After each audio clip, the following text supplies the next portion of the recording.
let's take Oriel. He's been waiting a little longer, so we'll take him first. Hi, Oriel. Am I saying your name right? All right. Yep, that's correct. That's me. Okay, awesome. Hi, you're live. You wanted to talk about why everyone needs God, women included, and we would love to know. So hello, Erika, Alyssa, it's nice to meet you. I'd like to first start off by stating, hello, by stating that I grew up an atheist until I was approximately like 17. I grew up in like a religious household, but I questioned everything and I had so many questions and I couldn't really answer. I came to belief later on, so I just wanted to kind of put that out there first. But I also kind of wanted to ask, like, why the separation between man and women and needing God? Like, what is, men and women, I kind of view them as pretty similar people with, different strengths, but, we're different in some ways, but we're ultimately, I feel like, the same. So I just kind of feel like, what's the need for the separation? Well, this show... mean, like, the title? Yeah, do you mean, like, because the title is Women Don't Need God? Yeah, because, like, why would a woman not need God, but a man would, or vice versa? This particular show, we focus mostly on, like, women-related conversations. So that's why it came up that's why that title is what it is for this specific show. But, Erika, what is that? I was just thinking, like, what if that's what we meant? Like, what if we came on and we were like, only men need God, women alone don't need God, men do, honestly, we don't. That's the position. Like, what if that was actually men arguing? With the state of men in the world right now, I kind of do think that if anyone's going to need them, it might be the men. I don't know. It's who knows? I'm joking about what you said, but that's just because it tickles me a little bit. I just think it's like a funny concept. It's not anything you said. I just think it was a funny idea. The way it was phrased was just kind of funny. We generally have like titles on most of the live streams on this channel in the same way that most live streams in general do titles, which is kind of clickbaity. The idea is that more people will call if you have something that's like kind of interesting or challenging or controversial. And then the conversations themselves happen as normal. They don't have the sort of hyperbolic aspects to them. So we're not saying that women don't need God, but men do. And we're not saying that women specifically have something about them that they're so separate from men that they don't need God in like a very specific way. Although I think you could perhaps make that argument for under specific circumstances. More, this is a YouTube channel about skepticism, right? And so really what we're asking for is, why should women, but why should anybody believe in God? That's the idea. I got you. So I guess going from there, I'm sorry, I don't really watch this particular channel or this particular podcast on the line, but so I can see where you're coming from with like the specification on women. I would like to just note that like I'm kind of an unorthodox theist. I believe in in one God, kind of like Zoroastrianism, but like there is multiple kind of organizing patterns or energies in the universe that are really powerful. That wouldn't be as powerful as like the God. I'd also like to know, like in ancient Egypt, Gnostic Christianity, like a lot of indigenous cultures, early Taoism and early Greek religion, that women were viewed equal as men, or at least close to equal as men. Like in Gnostic Christianity, they had female pastors and stuff like that. And I would, if I had to put a label on myself, I'd probably call myself a Gnostic Christian. But the reason I think that's gone away is because of obviously the patriarchy, whatever you want to say, or the privatization of knowledge, the subjugation of women, so that we can control them and kind of have energies we want that don't want to deal with, so they can handle those things, controlling sexual sovereignty, and especially the suppression of wisdom. So I feel women carry a sort of wisdom that men don't always have access to, or like a more subtle, sensitive type of knowledge to them. So I just feel like that was kind of why that's so suppressed throughout mankind. And even in the Gospel of Mary, it's a book that's removed from the Bible. Mary was kind of viewed by Yeshua. I call Jesus Yeshua, his Hebrew name. And so Yeshua viewed Mary as kind of like his ideal disciple. Like the other disciples are kind of getting jealous because he would treat her differently. And I think that's just another important note to, not all religion is completely just the subjugation of women. I think that is a very thoughtful position to have. I'm appreciative that there are people out there who have that perspective, especially people who identify as Christians, because, unfortunately, there are many people who do identify as Christians who don't think that way. So, I'm glad that your perspective is out there. And, your point is well met, that there are religions out there, and there have been religions historically that have treated women quite well. Especially moving backwards to more hunter-gatherer-esque types of setups, where it's just actually very hard to subjugate one sex over the other because everybody's all sharing resources. Things are thought to have been generally quite a bit more egalitarian, at least in most senses. That doesn't mean they weren't violent. That just means they were more egalitarian amongst themselves. So all of those points are well met, and I like them. I think the question is, for me, right, it kind of turns over to, okay, so now you've got this sort of Gnostic Christianity, you've got this theistic perspective. What compels you about that? Like, what compels you about your perspective to take that position as opposed to one that is irreligious? So I come from similar ground, right? I was atheist for a long time growing up, and I kind of feel like I'm not trying to be egotistical, but from my peers, I've always thought a lot deeper about things, and even my parents and everything, I had eventually questions very early on that couldn't be answered for me. So evolution, Big Bang, all that, yada, yada, science, love it, totally on board with it, nothing against it. But I was at the same point, I need proof, right? I can't, if there's nothing for me to grab onto, then I'm not going to just blindly follow it. So that was my issue. I was speaking to a lot of people who have blind faith, and I've not met very few people who don't have anything other than blind faith, right? I believe because I believe. For me, it's more, I believe because of personal experience. I know atheists hate that, right? Because my experience can't be your experience. But I came through that through meditation. And the reason I did is because when I was studying for psychology, I was looking at case studies for one of my projects, and I stumbled across like meditation as a discipline, but like measuring brainwaves in relation to it. And there was some really interesting data as far as how the brain, worked in individuals who practice severe meditation as a habitual habit. And so I kind of just got interested in that, and I started doing it more and more. And that's how I had my own personal experiences of things beyond the physical dimension, metaphysics, string theory. And when I got into that field of I'm sorry. No, I was concurring. I was saying yes. Got you. When I got into that field of like personal knowing, I know we have string theory that kind of relatively discusses those things, but I don't think that the things I was experiencing really were explained. And so I started kind of doing that more, and I had more revelations and more experiences of those hyperdimensional spaces. And I started to realize that science doesn't really have all the answers. And I started to connect with ancient philosophers, metaphysicians from the past, like really old philosophers. Probably the earliest one that I like to learn from is Manly P. Hall, about 100 years ago. He died not that long ago, but can I insert a question really quick here, if that's okay? Yeah. Is there a reason why science not having all the answers led to there must be something theistic or divine that is holding that space for you? Well, I knew that science didn't have all the answers before that. That's not why, yes. I believe. Okay. So it was sort of like science didn't have all the answers, and then you had an experience that was like, oh, that fits quite nicely into these answers that science didn't have for me. Is that fair enough? Correct, yeah. It just kind of filled those empty spaces perfectly. Like it doesn't have any sort of contradiction with everything that I know. It just completely fit into it. Gotcha. Okay, continue.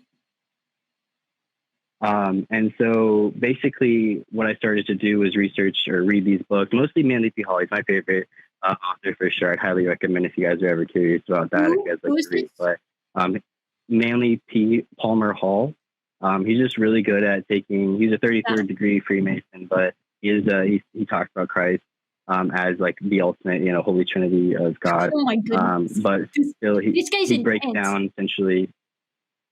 Yeah, I apologize. But so he breaks down things really simply, and that's what I really liked about it. He'll take, really complex things and kind of make it into like a bite-sized thing that I could digest a lot better. And the things that I learned from there, I started with The Secret Teaching of All Ages. It's about 500 pages long, but I learned a lot of interesting things from there. And so basically how I view God through this lens is like science, physics, philosophy, metaphysics, mathematics, music, art, religion and ultimately personal experience. That's kind of how I got to God. And I also like to ask, like, how would you guys even define God, right? Because a lot of us have different definitions of him. Some of us are talking about lower deities. Some of us are talking about like the source of creation. So, okay, so I have some thoughts, but I've been giving my thoughts a lot. Alyssa, do you want to go first here? My thing is always, I'm never trying to convince another person not to believe the thing that they want to believe. Like, if this is a space for you that you feel like you found truth in it, then that's great. When we have these conversations, I'm always looking for someone to give me any sort of that truth that can be given to others. Like, we were talking earlier today about how if a god wants to be known, why wouldn't he just show himself? Why must you meditate and enter a different brain state to be able to have that experience? Why do you need someone like Manly P. Hall to take really complex ideas? Why are there really complex ideas that have to be boiled down? Like, the purpose of the Bible and the purpose of God is supposed to be hypothetically for everyone. I mean, also you were talking about not the Bible specific God, but the purpose of God is to be for everyone. So why is it so complicated and so hard to be able to have people get on board and have an understanding of what godliness is? I never understand why that would be designed that way. So that's a good point. I would kind of bring that down to free will. Ultimately, I think if we have to define God, we would define him as an infinite structure that is ineffable, beyond reason, beyond format, and beyond. You can't put it into language of any way. You just kind of have to experience it. And I feel like if that type of entity were to just show up in front of you, right, I feel like that would be negating your own free will. It would be stopping you from being able to make decisions that would. You have the ability to not believe in him. He gives you that right. And sorry, I'm not being able to articulate this too well, but essentially free will would not be allowed to take place if he just existed completely wholly in front of us. I mean, he's like, if you had to actually view him, he'd be like this. So if you know, you stare in the sun and it's bright. So he is basically like the sun of suns. Like, he is beyond light. Like, he is so overwhelmingly powerful that to experience him in his fullness, like, you wouldn't really even, you would just kind of evaporate. Like, you wouldn't, that's why we have to like meditate and evolve towards him so that we can build chambers and structures within ourselves that can withstand his energy, because it's so powerful. Like in the desert with the what's it called, the I like the Bible. I don't use it as a method of convincing anyone, because I feel like if you don't believe in God to begin with, the Bible's no help. But there's the Ark of the Covenant is what it's called, and it's an allegory basically for God. And if you were to go into that Ark of the Covenant, if you're not a enlightened priest, you would just basically light on fire and just be killed immediately. So basically, that's like Indiana Jones, right? Like, it's like what is it? Raiders of the Lost Ark, right? They open it up and then exactly. they are vaporized because of the presence of God. And I'm being kind of that infinite wisdom. Yeah, I'm being cheeky, but like, that's actually, I mean, that comes from Old Testament you're right. stories. You can't stand in the presence of. I get you. Can I express a concern that I have, or not a concern? Sort of like I want to push back a little bit here. I hear you, and I will 100% cop to the fact that people across space and time have, seen God or experienced God in one form or another using meditation or psychedelics, right? Like, there's something about the human brain that it's like, if you can sort of reach this, some people call it like an enlightenment or whatever, but it's like, if you can find that meditation brings good out of a lot of people, and there are secular folks who preach the benefits of meditation as a way to like be mindful and even find like almost like a transcendent peace, whatever that is. But like, from an outsider looking in, my question is, the human brain is wild. We've seen what it does under a lot of different influences of a lot of different drugs that are both external to the body or produced within it. Near-death experiences are sometimes attributed to like massive bursts of what is effectively DMT in your brain before you die. So I struggle with this parsing of what is brains doing wacky brain things versus touching the divine. And how do you tell the difference between the two? And the reason I say that is because there are similarities in the trips or near-death experiences that people have, but there are also vast differences. There doesn't seem to be a single experience or a single type of enlightenment or whatever that a single person can undergo, which I would expect if what you're tapping into is this sort of objective universal truth. So to me, it reads more like human brains are weird and human brains are variable. So when human brains do weird things, they're going to home in on some similarities, but they're also going to be very different. And that doesn't mean that they're necessarily tapping into the next life or God incarnate or whatever. That's my issue so far. Well, so people who tap into those, and I also like to state that enlightenment is more of a process rather than a state of being, right? It's something that if you do achieve it at some point, it's something that needs to be maintained with every action going forward, right? You can't just stop doing what you were doing and maintain that state. But also, I think I just lost my thought. So as far as people who experience those states, sorry, there's a lot that just got sent my way, Erika. But so if you experience those states, and everyone kind of comes back stating the same ideas of oneness and just multidimensional existence in this sort of etheric space when they achieve those states of consciousness.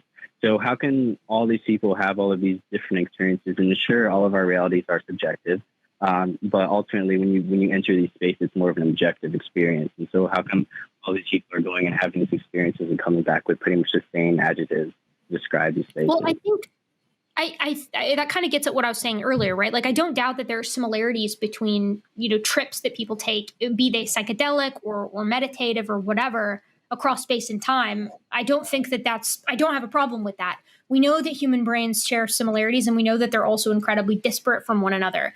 I would kind of liken it to the hormone release, the hormone rush right after a mother has given birth, right? Where it is just this incredible blast of hormones that allows the mother to bond with the baby. And whether we're talking about humans or other mammals or even non-mammals, this is something that happens a lot. It's not, 100% of the time, but it happens a lot.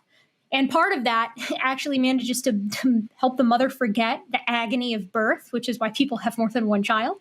But you can listen to interviews of mothers who will, and my own mom has told me this, or it's when you give birth to a child, it's you're Gaia, you've tapped into something that is just a transcendent human experience that is unlike anything anyone has ever experienced. And I hear that. And on one hand, it's yes, there is something that is uniting all these people. It's called going through the horrific process of childbirth and getting a kid out of it, which is amazing and scary and wonderful and hideous all at the same time.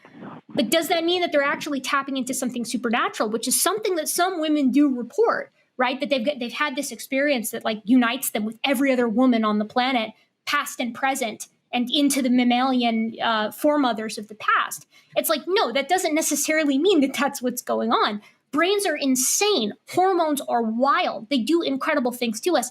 And I'm not even going to sit here and say that what you're experiencing isn't literally tapping into God or enlightenment. I'm saying, how do you tell the difference?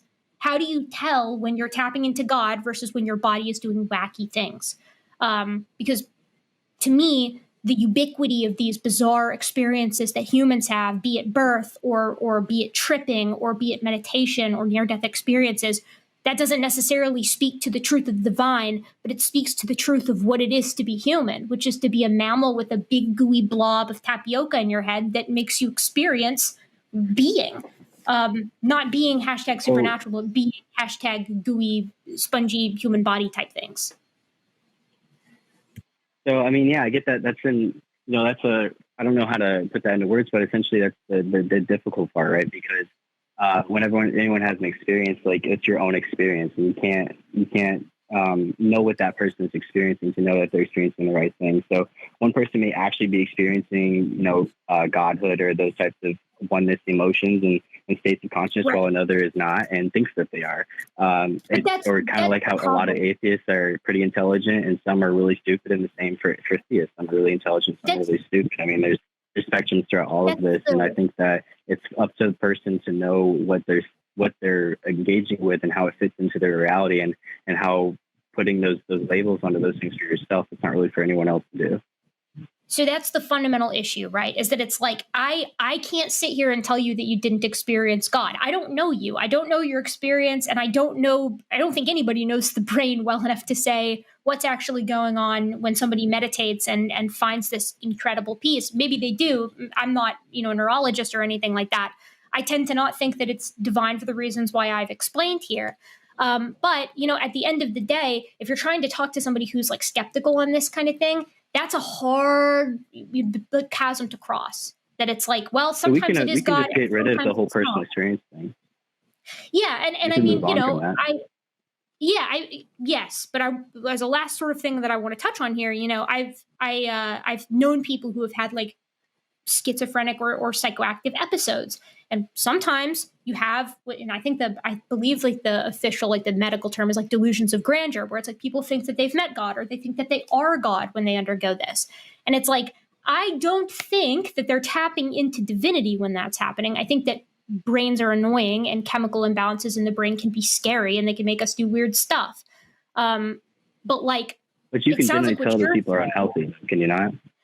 Right. You can generally tell, but we haven't always been able to generally tell, right? Like, I think it's been the case in the past where people who have been under psychoactive influence, or who are under an episode, having a schizophrenic episode or something like that, have come to their local tribe and been like, I just saw the sun god and now he inhabits my body. And then now you've got a new religion, like there's no doubt in my mind that has happened in the history of humans. The problem is it's hard to tell the difference. Like, I think now with the advent of modern medicine and with the ubiquity of media, we're better at it, but that doesn't mean that we know for sure. And certainly, well, I mean, I think. Go ahead. It's fine. Sorry. I just like, there's cults, right? There's a whole bunch of people making up a whole bunch of religions, a whole bunch of nonsense. That doesn't, I feel like, take away from some of the more primary religions that are based in truth, where when you look at them, they all kind of correlate to one another. Like, if you look at many of the major religions, you'll find a lot of similarities between them, kind of like with numbers. So if I say one and somebody speaks Spanish says uno, we're both talking about the number one, which, math, we discovered it. We didn't invent it. So it's kind of the same with God, right? We discovered him. We didn't invent him. So if you're going to go invent God, then you're going to be wrong, or you're going to become with a lot of missing variables on what is actually true. But there's people who have actually used not only just personal experience, but to combine that with science and metaphysics and psychology, math, and all of these things to, like, look at the Egyptians, right? They built the pyramids completely aligned with the stars in a way that is just mind-boggling. We can't even figure out how they made the pyramids to this day. And they were doing things by using systems within themselves that we are currently just learning how to access. And so evolution, you love evolution, Erika. So, like, we're evolving inward and upward. What to? Like, what is the point of all of this? Is it just a meaningless creation? Is there no meaning to reality at all? I mean, there's a lot to unpack there. Alyssa wanted to say something. Alyssa, please. Yeah, I will pull my piece after you're done. Well, I wanted to ask, how do you know that any of this is true? Because there are similarities between different religions, but they are not unanimously the same. And so how are you supposed to know which one is true and which one is not? Like, how could you explain to me why Scientology is a religion that many people believe that is, in some ways in conflict with Christianity, which is, massively believed by the westernized world? So, like, how are you going to convince a person that one God or one version of God or one religion is more right than the other? They are similar, but I also think that they kind of are referencing each other in some way. Like, I think that a lot of these texts are in reference to one another. Like, I think they're kind of like stealing each other's ideas as they're creating and expanding on what their belief systems are. So how do you know what's true? So yeah, like I was saying before with numbers, I think the best religions are based on numbers, based on Pythagorean mathematics. Pythagoras himself was an initiate scholar. Basically, he taught people in the ways of God, but through numbers and music and sound and wavelengths and stuff like that. But essentially, I don't know enough about Scientology to really. I know it's some weird alien God thing, and that's not really about all I know about that. But I think if it's not based in one, a holy trinity that creates all things, is the primary source of all matter, space, time, anything beyond that, light. If it doesn't include that with some sort of Christic logos ordering mechanism that goes into matter and revitalizes it, and brings it, basically transmutes the matter back into spirit or pure light. If it's not including those key aspects, then I don't really think it's a religion that's worth following or has any sort of valuable knowledge within it. Because those two things are essentially like the most prominent aspects of any religion. It's like, how do we come to being, and then how do we go back to that original state of supreme consciousness? We're one with everything, but still ourselves. Do you think it's possible, though, Oriel, that like there's a sort of natural selection going on with religions where it's like religious ideas pop up all the time across the world, even today? We call them cults usually, but they do pop up. And they've been popping up since the dawn of human history, and probably in the history of closely related hominins like Neanderthals and Denisovans. So it's like, we, since our ability to recognize that we are something that exists somewhere, have wondered what the hell is going on. And because of that, we try to find agency because we have agency and we do things. We try to find agency in the world around us because mortality is scary. It can be scary, it's, especially if you're, a hominin living on the savannah 300,000 years ago.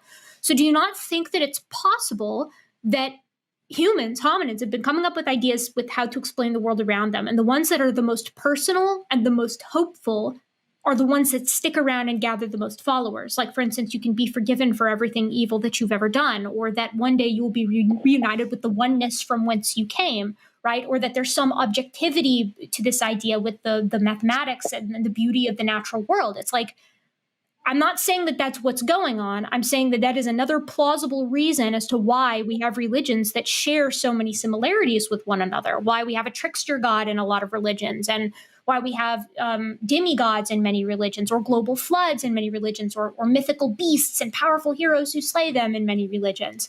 I mean, I'm not appealing to some divine unity of all humans. I'm arguing for a biological unity of all humans, because we are a storytelling ape, and that's how we make sense of the world around us and do really incredible and really horrific things. So to me, when I hear what you're saying, like, I hear you and I recognize that those patterns exist, I feel that there's an easier explanation for it.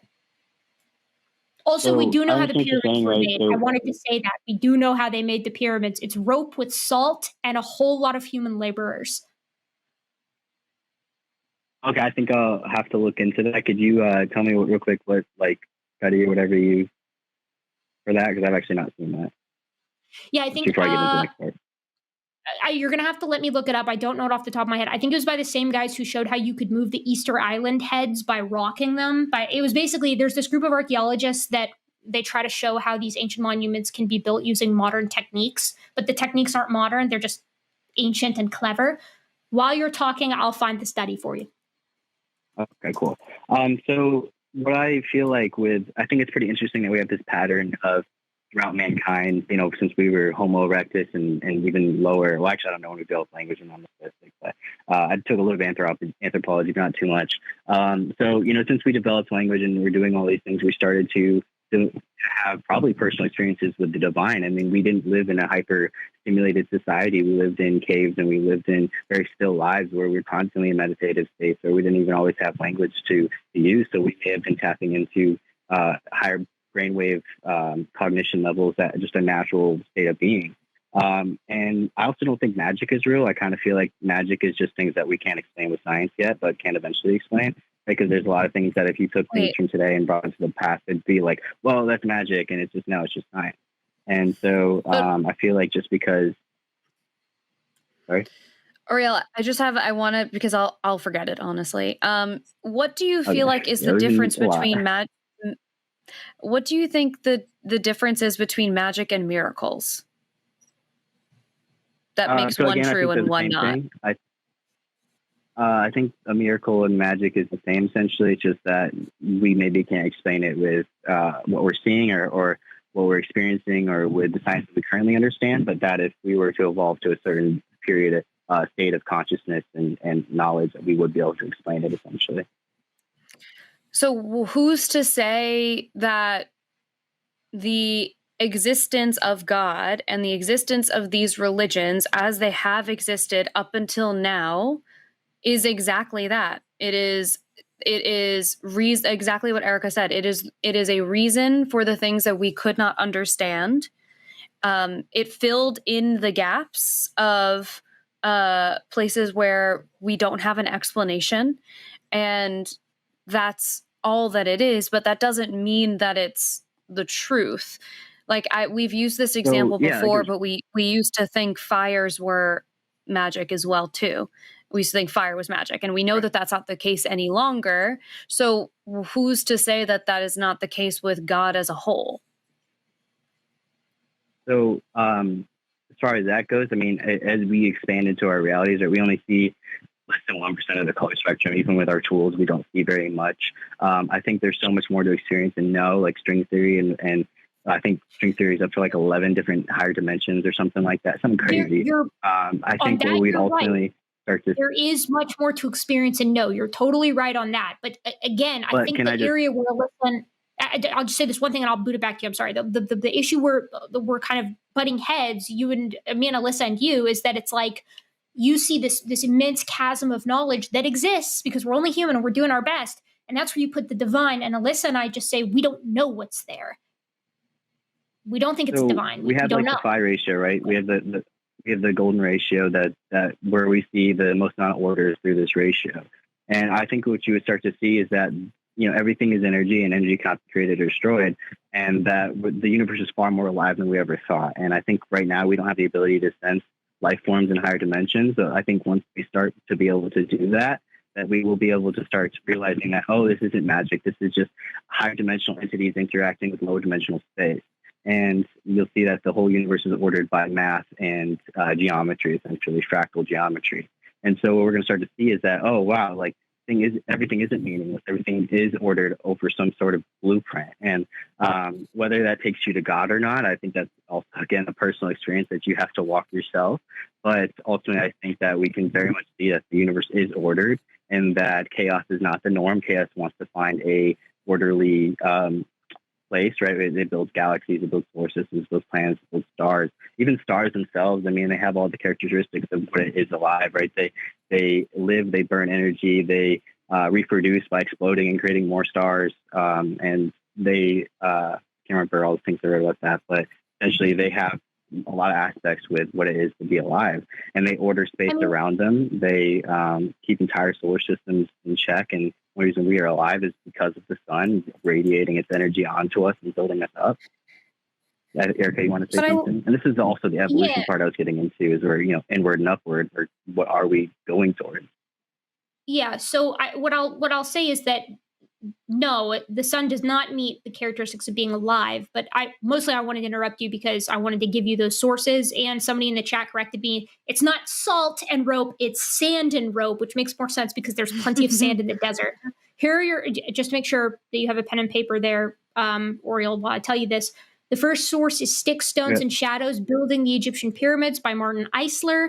And the second source is second edition of Experiments in Egyptian Archaeology, Stoneworking Technology in Ancient Egypt by Denise A. Stocks. And both of these are going to talk about a technology that is called sand abrasion, which is essentially what I was just describing. It's you basically use sand on rope and friction, and you can cut granite with enough manpower.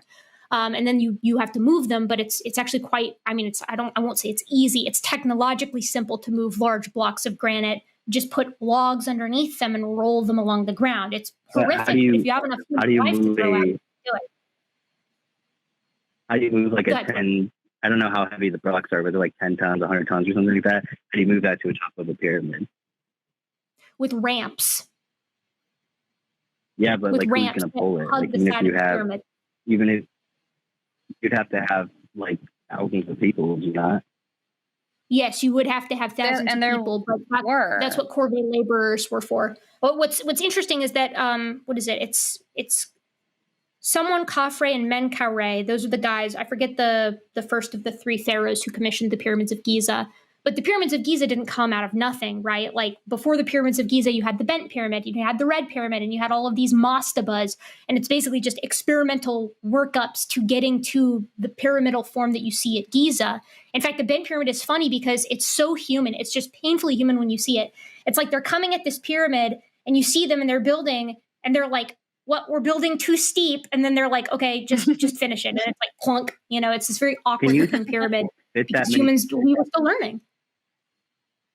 Can you fit that many people? I'm a little bit off tangent, but can you even fit that many people on the top of the pyramid when you're breaking those blocks up? Like, that's kind of what I'm kind of like, especially when I get towards the top part. Like, how are you going to fit that many people?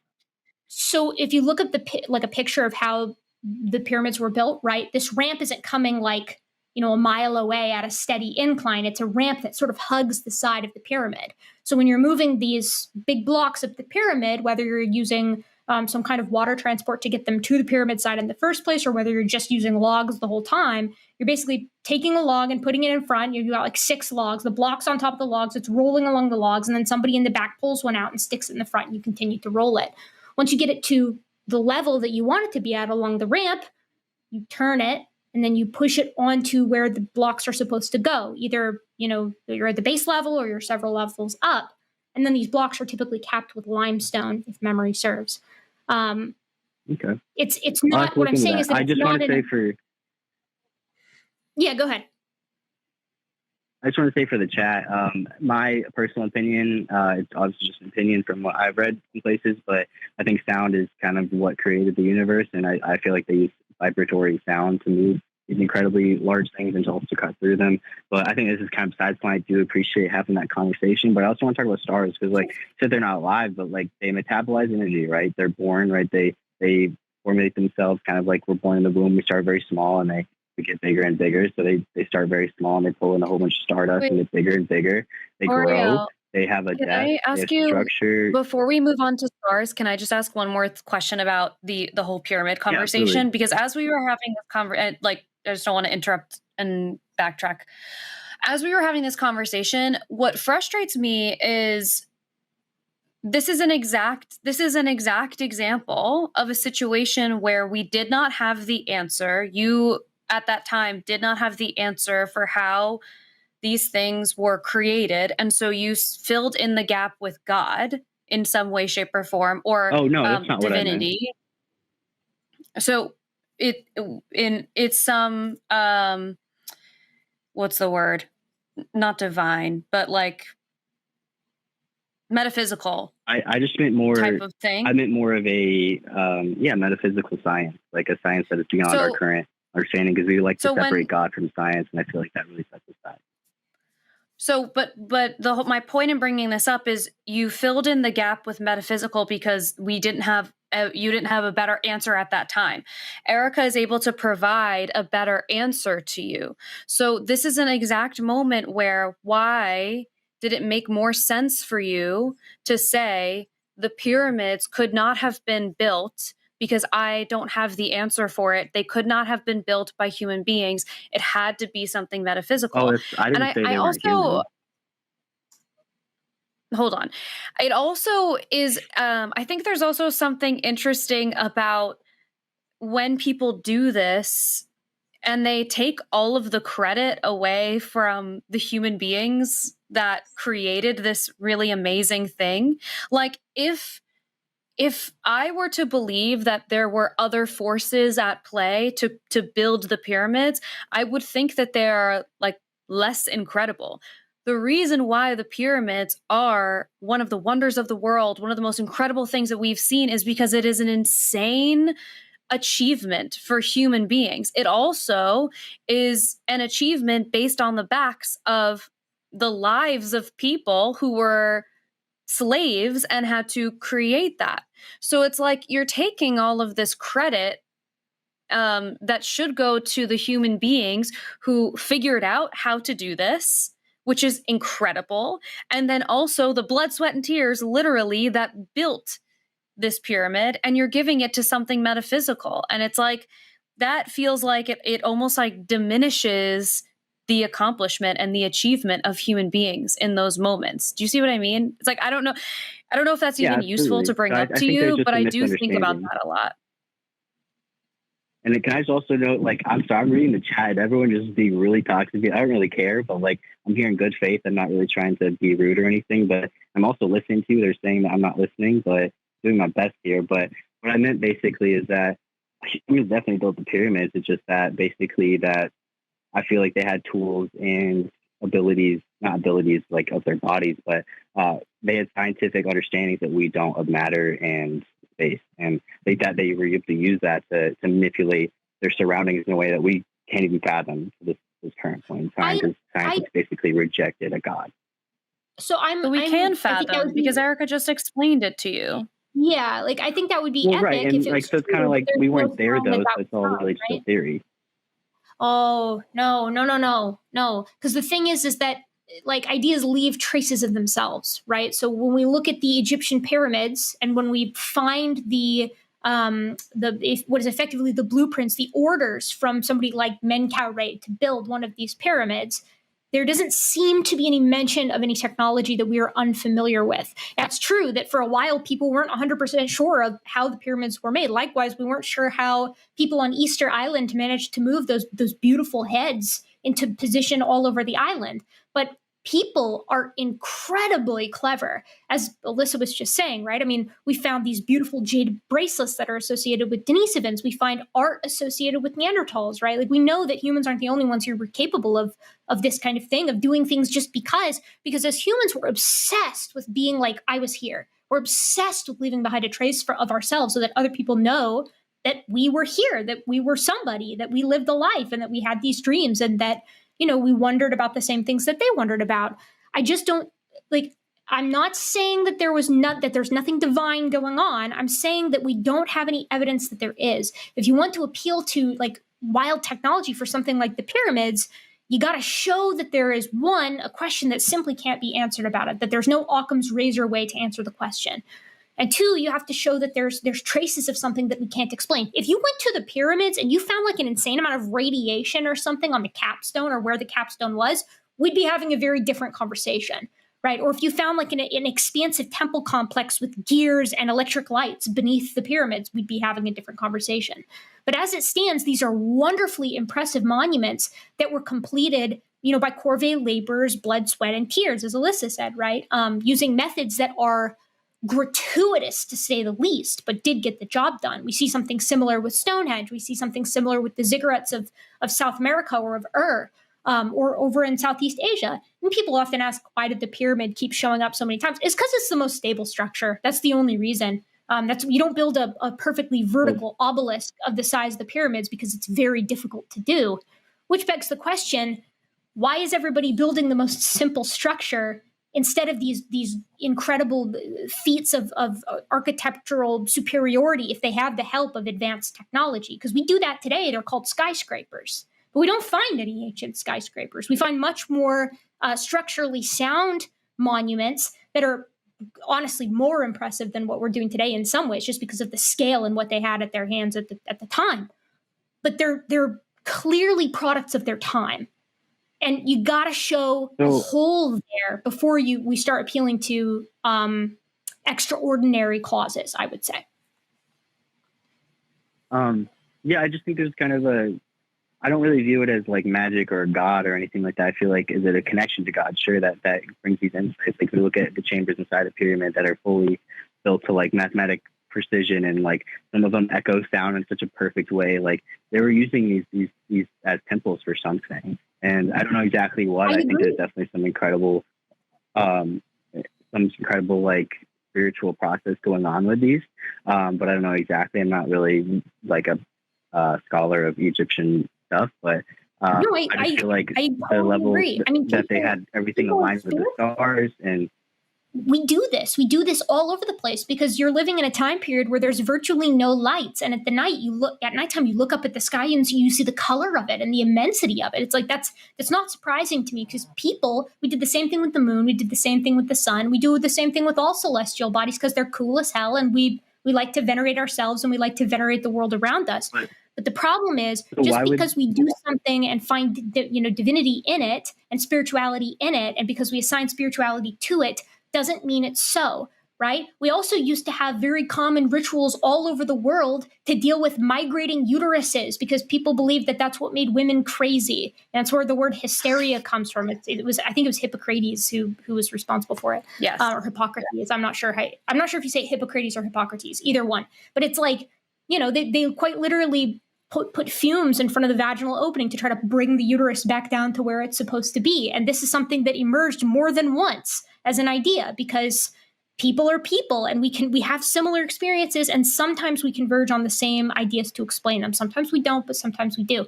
But that doesn't mean that the uterus is wandering, and it doesn't mean that spirituality is a tangible thing. It might be.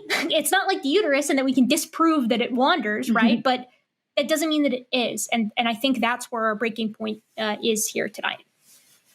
For this concept, for me at least. That's I don't think we're going to be able to get over that. Because I think you're appealing to something. And I think you're here in good faith. I don't, chat'll bully you. You got to be careful. I've been I don't care. I'm just saying, like, all I'm seeing is toxicity. That's all I got to say. I think that, the chat is also very used to people coming with not good intentions too. So whatever it does, they're just, it's like the chat is sort of like overhearing. Sometimes it feels like I'm overhearing in like a conversation sometimes. And also if you're paying too much attention to the chat, then we end up getting sidetracked of like what our conversation is too. But yeah, I think, Oriel, the whole, like, past. I'm not really listening. Don't worry about it. The whole piece where we're going to cross paths in a way that where we're not going to see eye to eye is Erika and I are never likely going to have a situation where it's I don't have the answer, therefore God, or therefore metaphysical, therefore something divine. I'm trying to bring you to where my answers are, and I get that's a really difficult process, and it originally was triggered by personal experience, but I just feel like ancient philosophy mixed with modern psychology and religion and modern science, which also, like, the Egyptians had an understanding of the universe and galaxies and the stars that we're, just recently caught up to with all our tools and magic, not magic, obviously, but like telescopes and really advanced technologies that they already understood forever ago. And it's like, what were they tapping into that we don't have access to without our instruments and our tools, right? Our body as an instrument is incredibly evolved. It has evolved over billions of years, and it is inside of it. There is incredible. Hold on though, because I'm going to push back on that a little bit, because the Egyptians were smart as whips in a lot of ways, right? They were capable of relieving pressure on swollen brains by like tamping out a portion of it. And we even see like early versions of dental surgery with these guys. But at the same time, they thought that the soul dwelt in the heart and that the brain was a semi-useless organ, right? So there's a lot of stuff that they knew. Well, in some ways, sure. Some people certainly don't use theirs, but in some ways they were incredibly advanced, and in other ways they weren't. In the same way, other cultures were incredibly advanced in some ways, and they weren't in others. And people will look back at our society and say the exact same thing, such as the nature of society and cultural exchange and being human and discovery. I don't think that that's a reason. Again, you have to have something that Occam's razor here can't accomplish. Like, if you want to appeal to something as grand as they had technology that we don't today and still can't figure out, like drills, or I'm not saying you're saying this, but like drills or gravity cubes or electricity before we did, or something like that, there's got to be a sign there that we can't currently even like comprehend or even know where to begin. Something like radiation, something like burn marks on the sides of their pyramids that they were using lasers to etch them, or something along those lines. But as it stands, there are reasonable explanations for all that we see in the natural, or not in the natural world, but in the archaeological record. There's strange things and things that we can't explain the motivations behind. But technologically speaking, I struggle to think of something that we're just like, man, I have no idea how they did that. It must have been something strange and advanced that we haven't rediscovered yet. But I'm also not an archaeologist, so I guess it's possible that there's something out there that I'm not aware of. Okay. As far as string theory goes, like, what do you guys think is up there? Like, are you just kind of okay, stay on sideline until maybe we figure it out? Like, you don't think like there's life up there? I guess as we can see it now, like life is a pretty rare circumstance. I don't believe that we're the only life forms in the universe, but as far as we can see, there doesn't seem to be any life near us that we can see. But would you not feel like there is like higher conscious beings inside of those higher spaces that we can literally not see or access in any way possible way? Man, you were asking a real goober about string theory.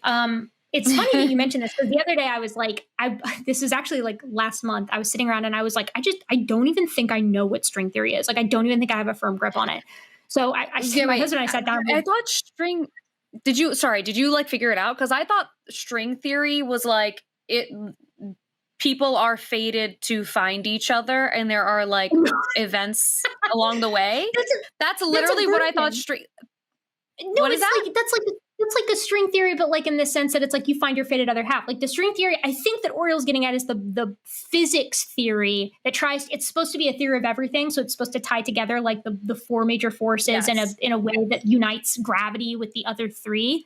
But it's like, and I don't know enough about string theory. Nobody quote me on string theory. I'm not a string theorist. And these days, enough people see what I say that I get busted whenever I get anything wrong, even a little bit. And I'm glad, because then I'm less wrong, but it irritates me because it's me versus a million people.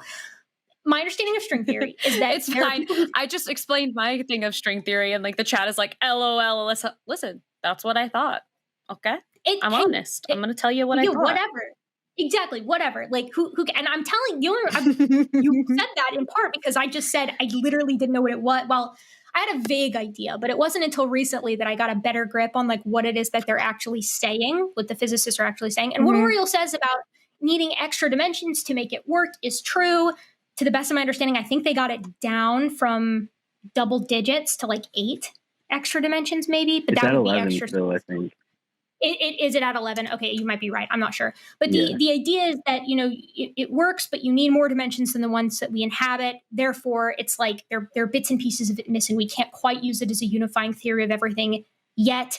It might end up working. It might end up not working. I don't know enough about physics or like the cutting edge of physics to say. But what I will say is that if string theory becomes true tomorrow and we're sort of appealing to these extra dimensions as the sort of dwelling place of these higher beings, I don't know if I buy that either. And it's for the sheer reason of we exist in 4 dimensions now, and I am aware of exactly 0, 3, 2, or 1-dimensional beings that I have immense power and omnipotence over. You see what I mean? Like, if there's... Well, because you only exist in the 3rd dimension, so how would you... Sorry, say that again? How would you... You only exist in the 3rd dimension, so how would you interact with things in the 1st or 2nd dimension? Well, I'm saying I exist in 4, right? Well, 4th dimension as well, I guess.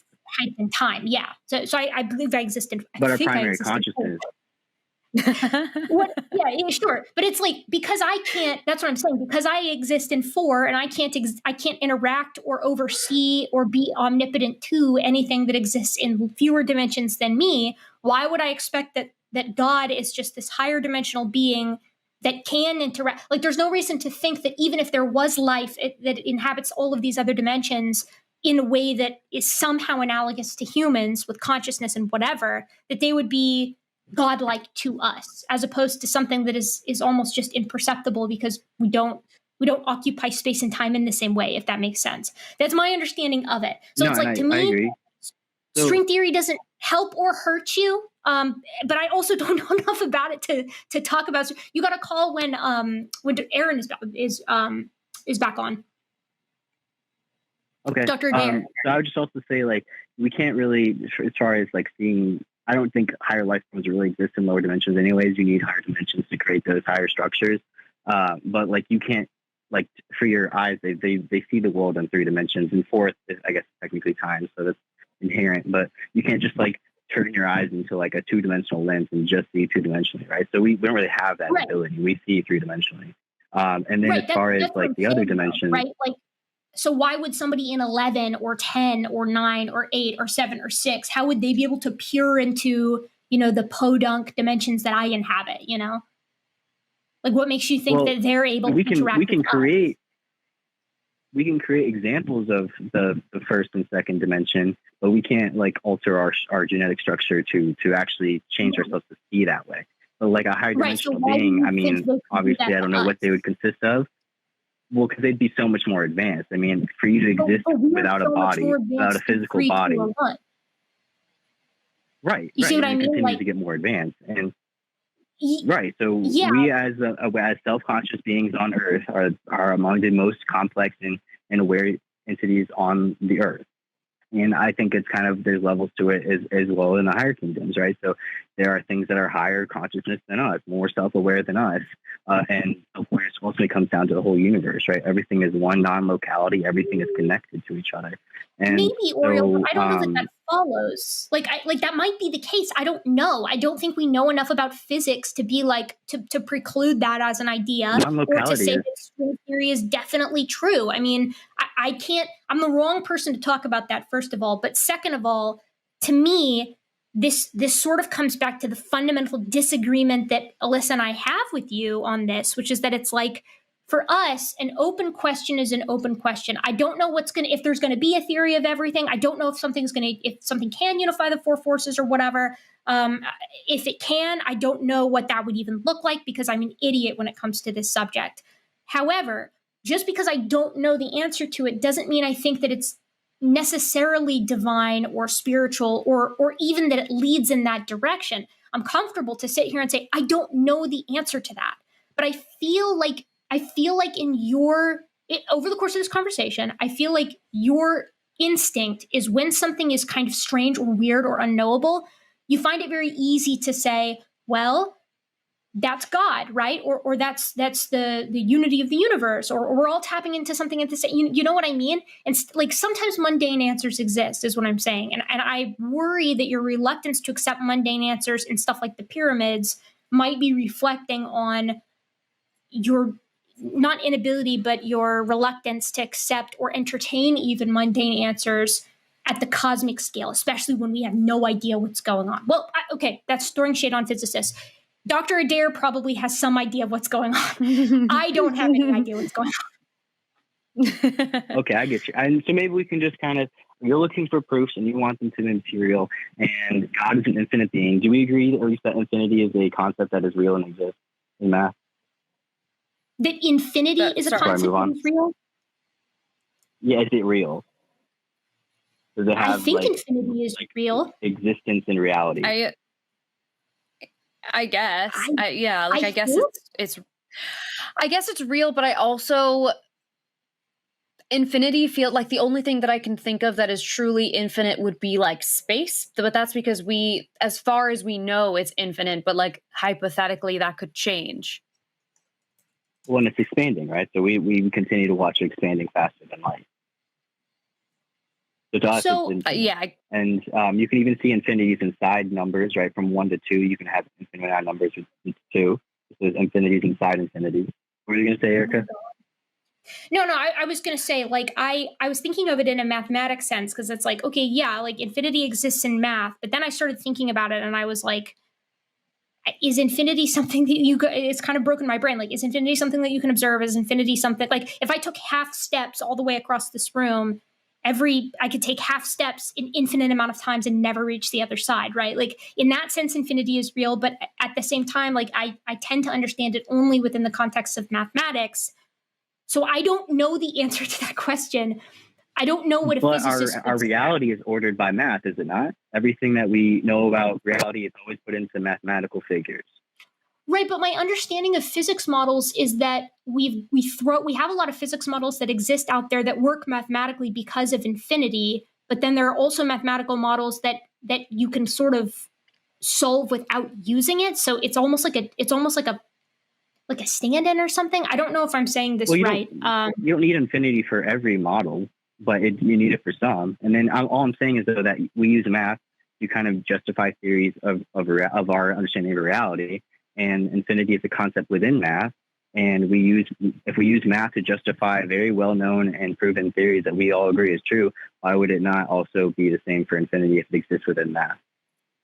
Because I guess what I'm thinking of in my head when I think of infinity as applied outside of a mathematical context, I'm thinking of it in with respect to like the universe, which only seems infinite because it's expanding at such a rate that there's a limit to it, and I don't think we're 100% sure what it looks like beyond that limit. I think it's contingent on whether the universe is speeding up in its expansion. No, you're right. I don't know, but that doesn't mean it's infinity, right? I don't know if it continues to expand, sure, and it continues to show that it is taking aspects of infinity as it for sure.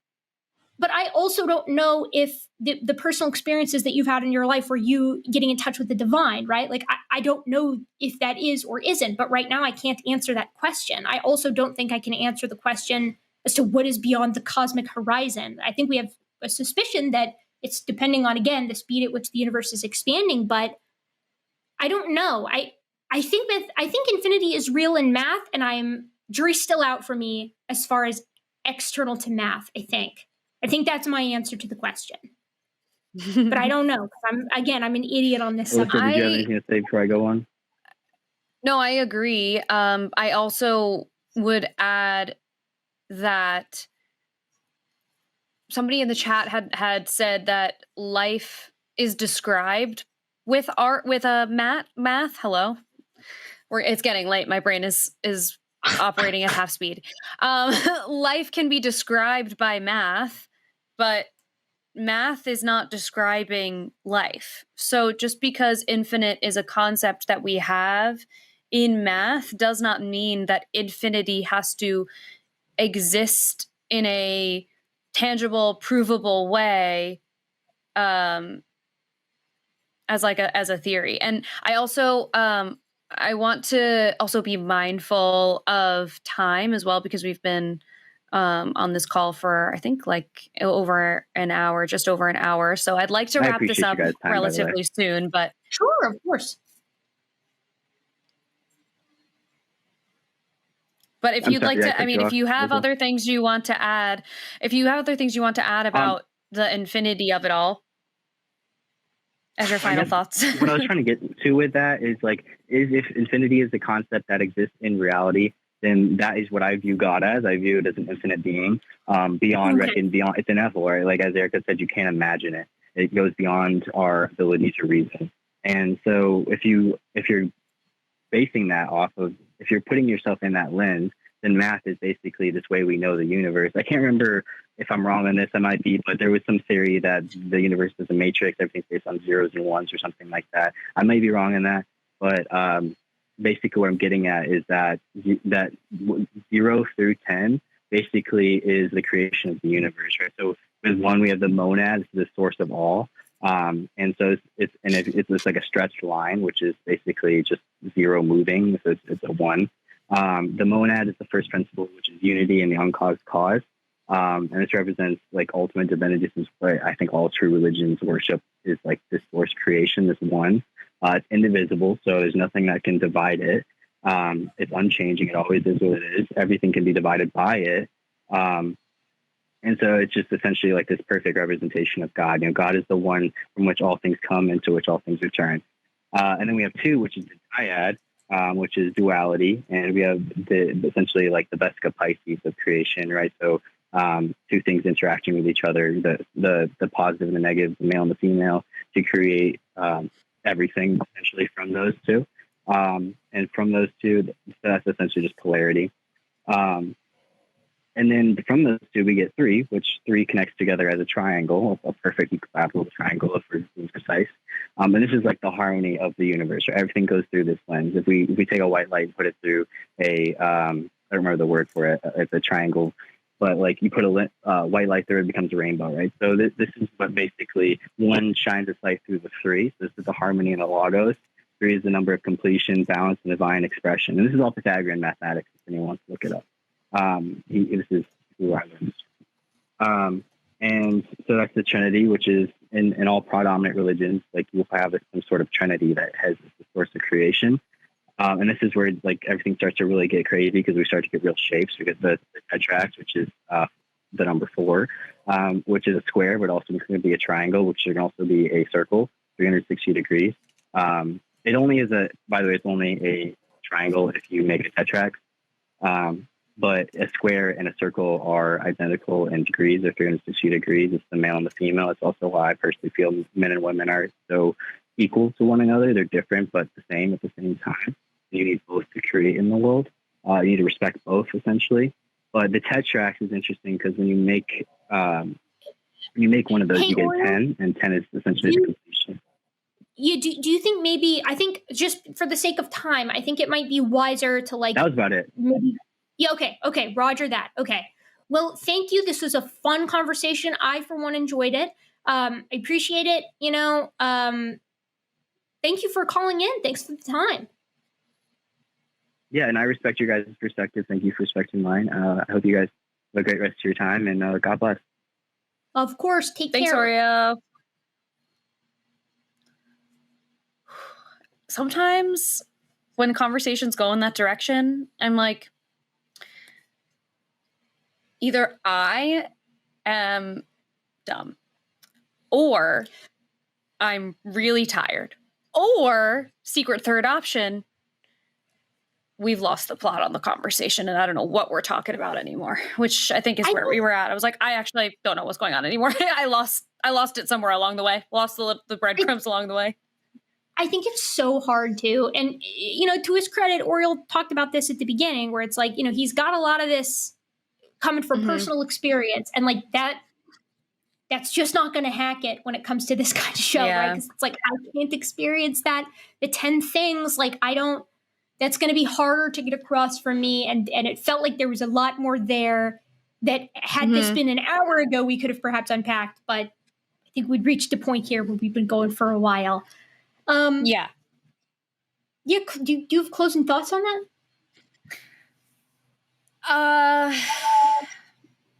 My closing thoughts, I think actually we probably could have cut that call in at least in half, because really the crux of it was always going to be our answer for I don't know is never going to be therefore God, or therefore metaphysical, or therefore whatever. Like, that's ultimately the circle that we were dancing this whole time.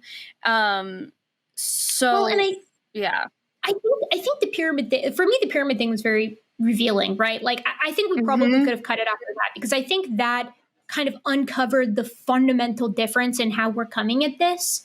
And like, I just don't know that that's a crossable boundary in conversations like these, in call-in shows like these. Like, I've had a few over my time here on the line where you reach a point where you're like, okay, we're in an impasse here, and we've been in an impasse for a while. Like, so, thanks for calling in and everything, but like, I don't think we're going to make things any more clear for either party. Yeah. I mean, he really hung in there though. So, he hung in there for sure. For that. He was a good sport. He was, certainly was. There are some people in the chat, Oriel, if you're still listening, that think you should talk to Matt. I think that would be a scary experience for all. So maybe not, but I think you could. Actually, no, Oriel's really nice. And Matt gets spicy when people are rude. So actually, I think you would be okay. But I think I agree. Matt can be super nice. And I think that it would be respectful. I think where things would probably deteriorate is more towards where we were at in the middle of that conversation. Yeah. So I don't think Matt has a lot of patience for the I don't know, therefore God kind of thing. There's not really anything to dig at. And, to his credit, I guess, or not to his credit, I guess in his favor, I'll say, it's hard for someone like Matt who's been doing this for so long to get any deeper with that. Like, you're not going to go anywhere with that. You're hitting bedrock fast. Yeah. No, you're so right. Thank you for watching that clip. If you enjoyed it, perhaps you should join us. Join us. Join us. Join us. Join us. Join us. At patreon.com/calltheline.